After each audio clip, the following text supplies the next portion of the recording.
Esse caso foi considerado o caso de tortura mais longo do Japão. Eu queria falar pra você que esse conteúdo é extremamente sensível.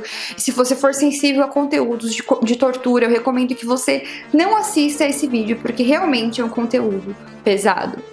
Antes de começar o caso, se você é novo por aqui, se inscreva no canal, deixe o seu like, compartilhe esse vídeo. Lembrando que aqui na descrição do vídeo temos o link das nossas redes sociais, podcast, também dos meus livros que eu vendo porque eu sou escritora de romance, acredite, e também de uma parceria que a gente fez com um curso de inglês básico para iniciante. Para você que tem interesse em aprender uma outra língua, tem o link aqui do curso na descrição do vídeo, vale muito a pena olhar porque tá com um preço bem bacana. E é isso, espero que vocês gostem do caso de hoje. Fusako Sano, ela nasceu em 1981 e quando ela tinha 9 anos, ela estudava na escola fundamental numa cidade no interior do Japão.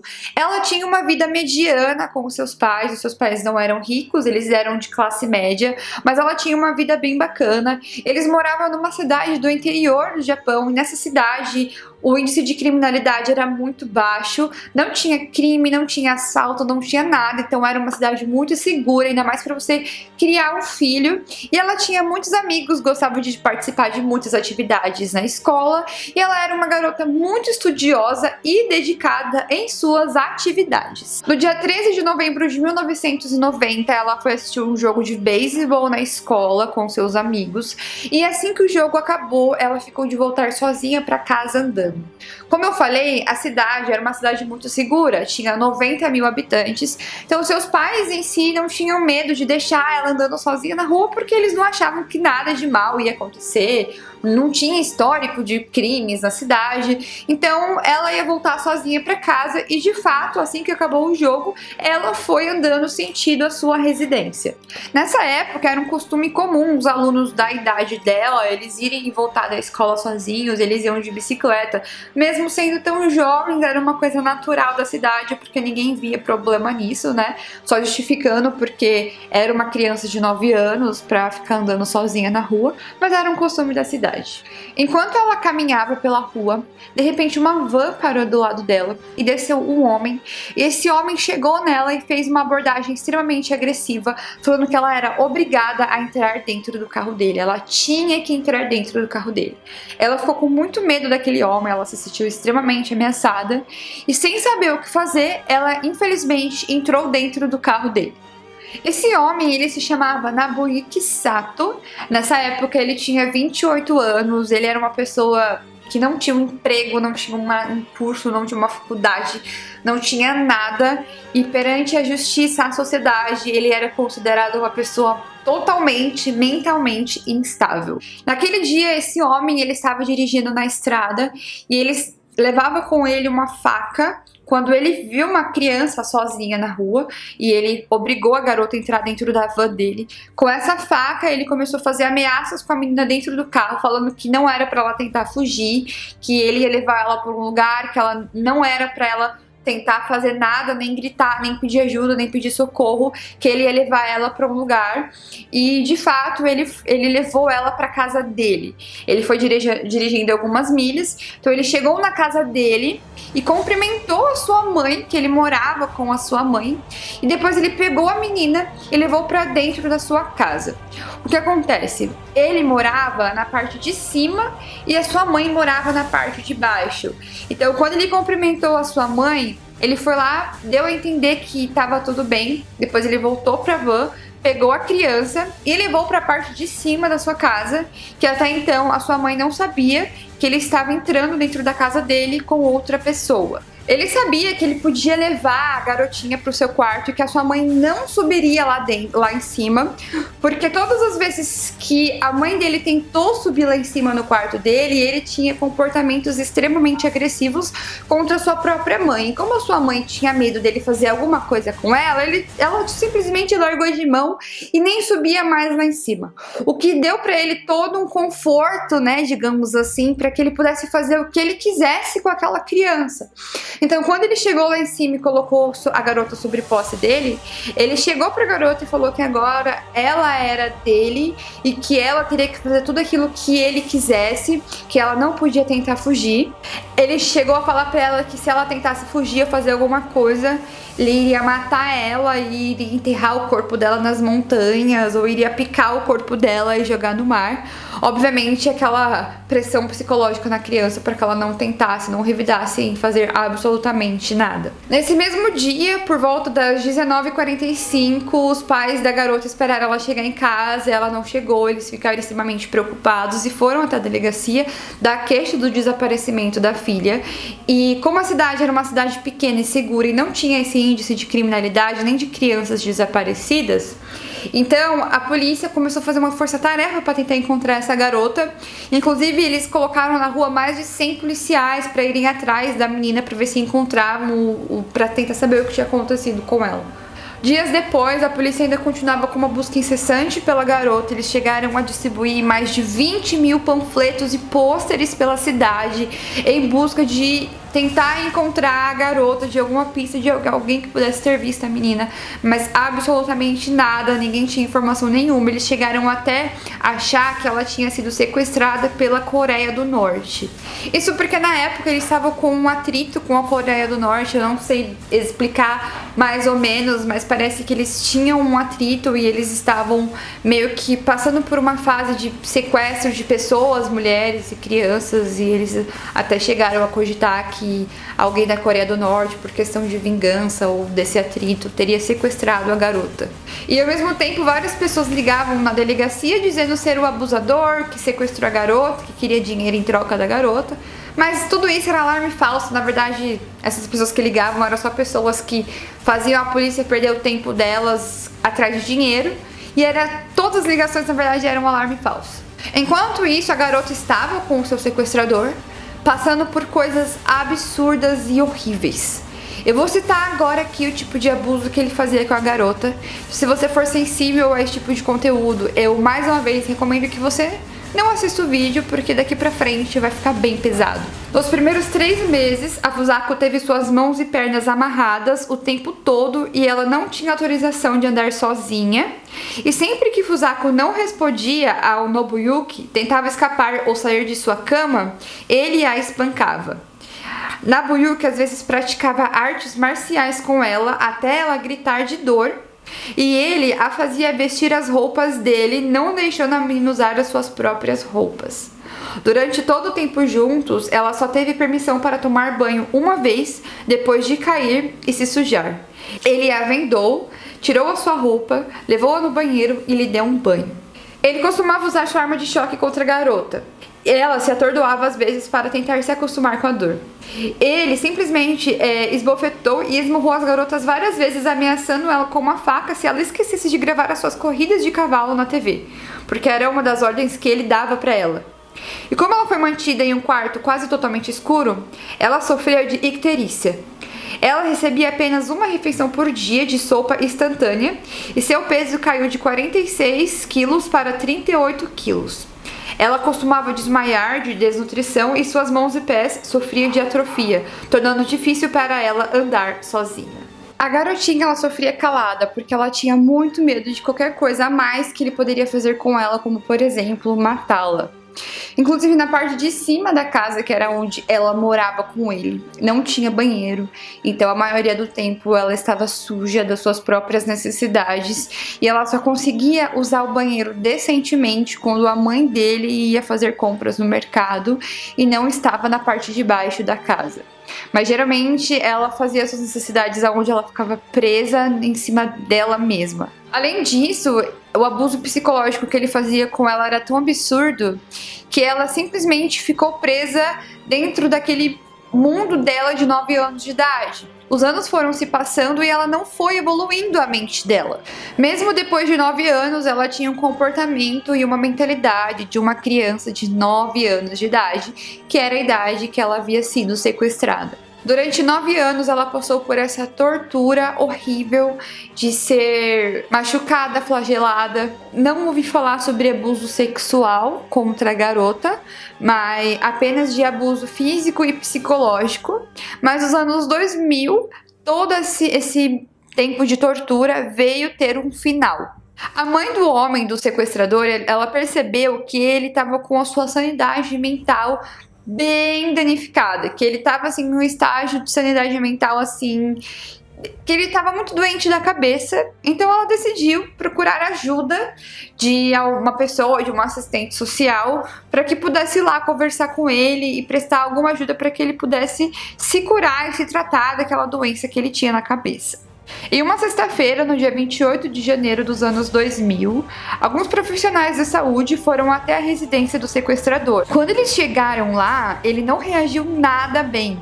E com isso, a polícia teve de ser acionada, porque ele simplesmente teve um surto psicótico.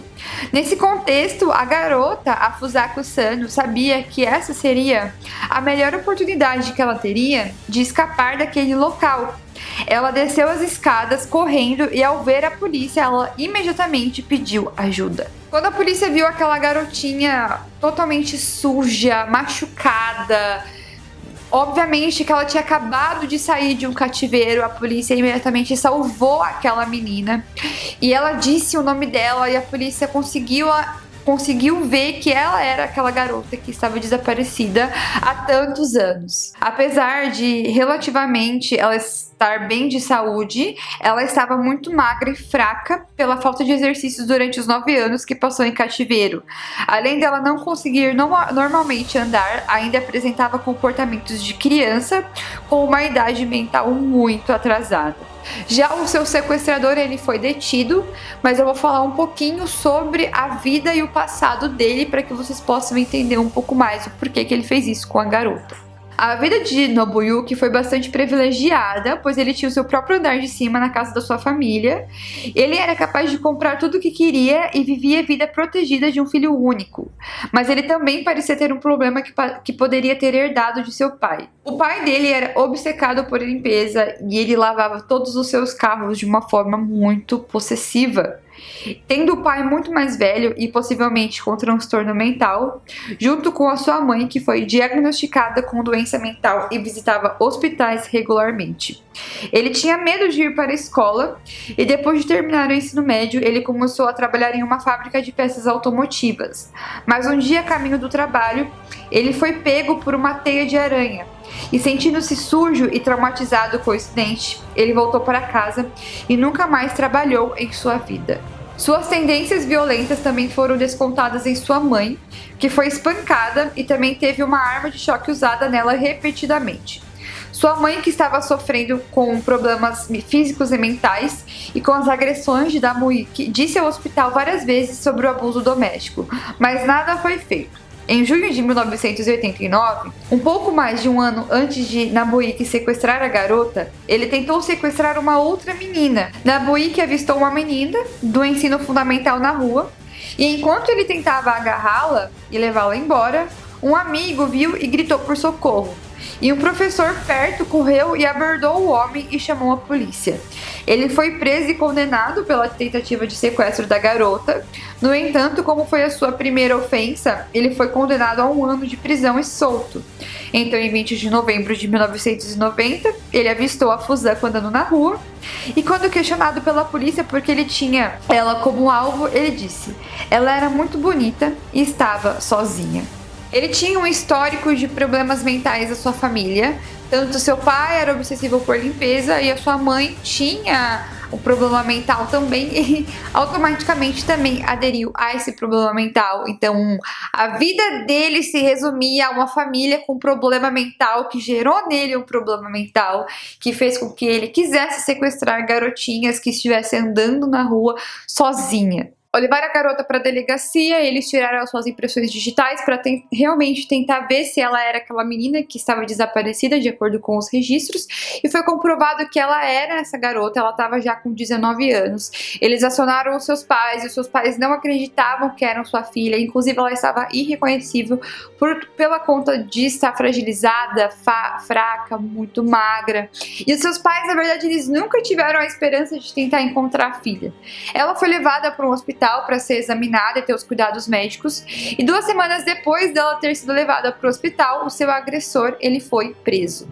Em depoimento com a polícia, ele disse que nunca, jamais ele tocaria nela ou tentaria abusar dela sexualmente, que na verdade ele sequestrou ela porque ele se sentia sozinho e ele tinha ela como um membro da família dele, e por isso ele não sentia nenhum tipo de atração física pela garota, né?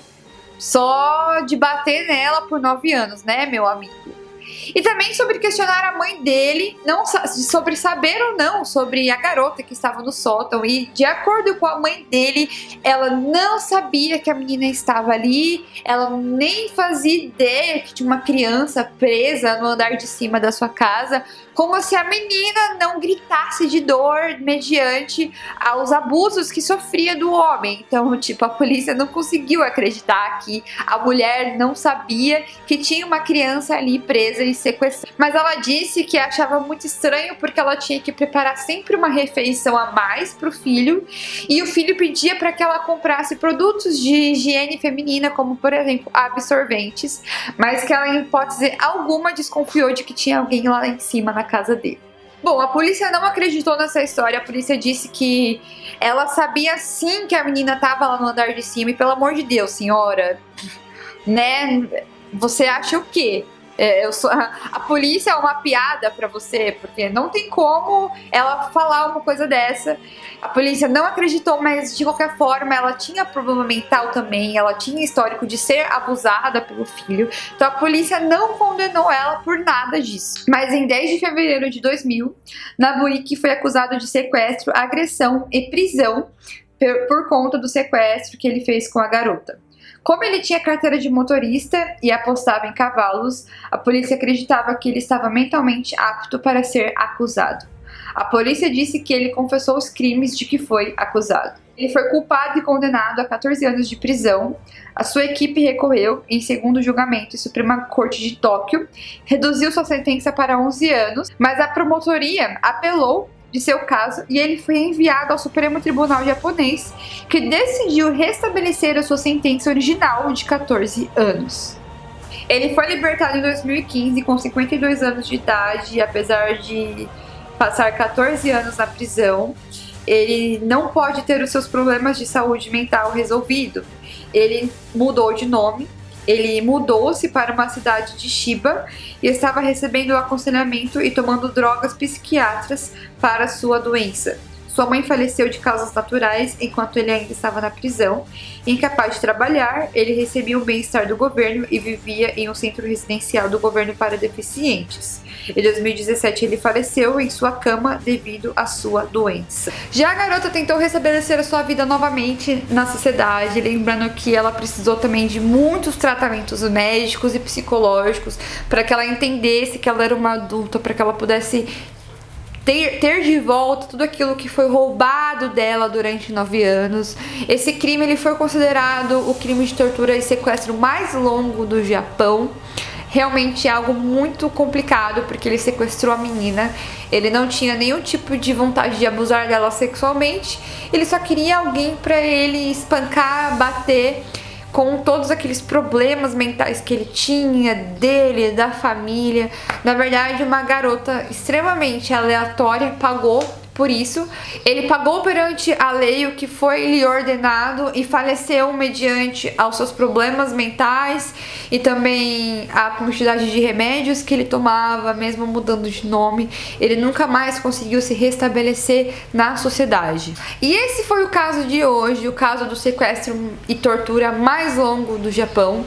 Era uma cidade segura, né? Até que aconteceu esse caso, mas era um caso bem difícil, ainda mais quando se envolve tortura de criança, é algo muito pesado. Se você já conhecia esse caso, deixa aqui pra mim nos comentários o que você achou do caso. Gente, o Japão tem uns casos assim muito bizarros. A gente não vê muitos casos assim, mas quando a gente vê, são casos extremamente bizarros. E eu falo isso pra vocês porque eu vou deixar alguns cards aqui em cima de alguns casos que a gente já falou aqui no canal, que é no Japão e que envolve assim coisas, tortura absurda, coisas assim horríveis mesmo. Eu vou deixar aqui os cards pra vocês, se vocês gostam, né, desse tipo de conteúdo. Mas foi esse vídeo de hoje. Se você gostou, clique em gostei, se inscreva no canal, não esqueça de dar uma olhadinha nos links aqui na descrição do vídeo. Muito obrigada por assistirem esse vídeo, um beijo pra vocês e até o próximo. Tchau!